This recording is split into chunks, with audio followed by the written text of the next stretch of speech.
Have you ever wondered how Indian food compares to different cuisines around the world?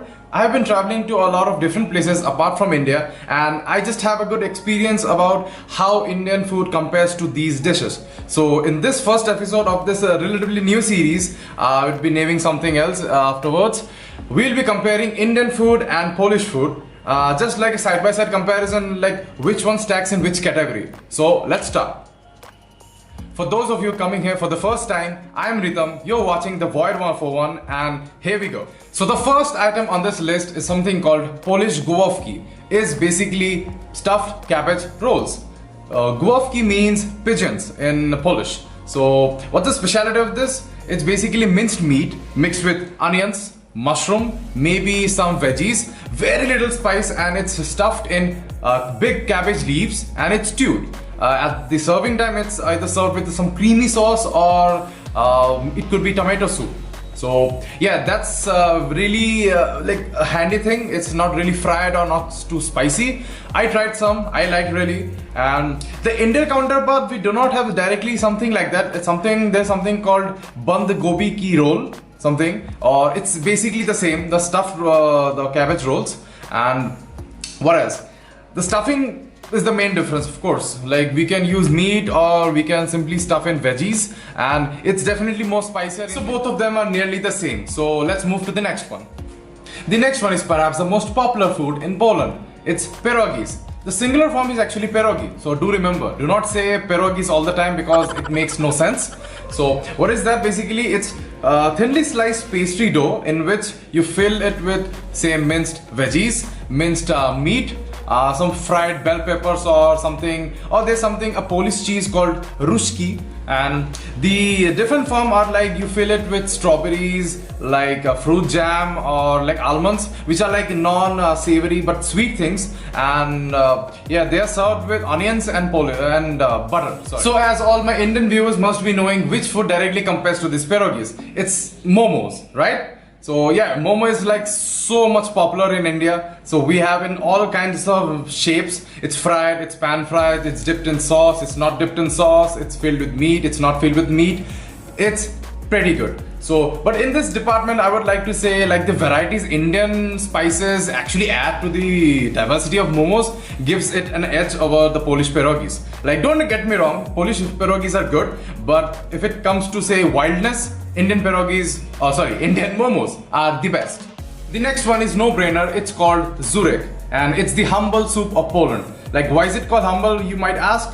Like it's actually a very simple but delicate soup. It's actually also known as Polish rye meal soup. Why? Because the main ingredient of the soup is a cereal called rye, which is fermented, and then bacon, sausage, and all sorts of different sorts of meat, broccoli, cabbage, and carrots are added, and the main stew or the soup, and it has a lot of garlic. So the overall flavor and the aroma is like smoky, charred, and garlicky flavor. So it's very common. It's found in every place. Like there's not much variation in these soups because it's consumed by adults to children to like the fellow travelers. So if we do not have soups like in the normal way, like as imagined, like in a bowl during the evening, we do have curries. Like our main dishes, it could be for the lunch and the dinner, they all have gravy. So for some abroad people, they actually refer those as soup or something else. So yeah, why not? We have soups from different, like it could be veg, non-veg, thick, light, dark, like strong. Like some soups are really useful when you have a fever, or like when it's rainy outside. The next Polish item on this list is something called fasolka po bretonsku. So what was that? It's basically baked beans. Okay, simply baked beans. Okay, and in these you actually do not add a lot of things. It's simply made in a rich tomato like gravy, and it's simply served with warm soft bread.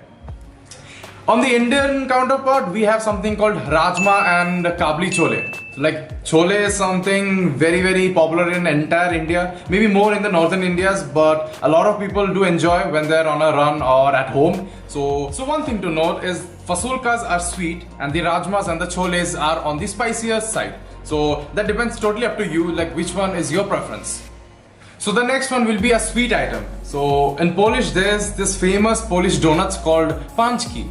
What is that? It's basically round donuts in which it's filled with strawberry or some fruit jelly jam. It's dusted with sugar or a little bit of orange zest, and it's very nice. On the Indian perspective, we do not really cater too much about donuts. Yes, we like maybe, but because it's not really available to the commercial people, like we have sweet shops, they do not sell really donuts. What we sell is a lot, like tens and thousands of different sweets. It comes in different shapes, like ranging from diamonds to spheres. Like being an Indian, I would advise some fellow travelers to definitely try this Polish donuts because it's very nice. You won't find this one anywhere as good as the Polish ones. And being an abroad, like the foreign travelers, you should always come India and try the sweets. Like there are tons, like the list is unending. A few moments later. I just went outside to have some food, so you can see that change. So next is something called favorki. It's basically like thin strips of dough which are partially baked, so it has a crispy edge, and it's dusted with sugar or say ginger zest. And it's basically eaten like a snack, like you can have it with your tea. We Indians are very familiar with namkeen or neemki as it is said in some places in India. It's also diamond shaped or like thin crispy wedges. So yeah, it's also eaten like simply alone, or you can have it with some snacks and tea or any other beverages. So yeah, both of them are literally the same. So yeah, the main difference, of course, the Polish ones are sweeter. So if you want to have a sweet thing, so go for that. Of all the exotic fruits, Polish strawberries are one of the best in my opinion. Like if anything comes close to this, that would be Spanish strawberries. But in India, we have strawberries which are typically cultivated in like northern India, like towards the colder regions, of course.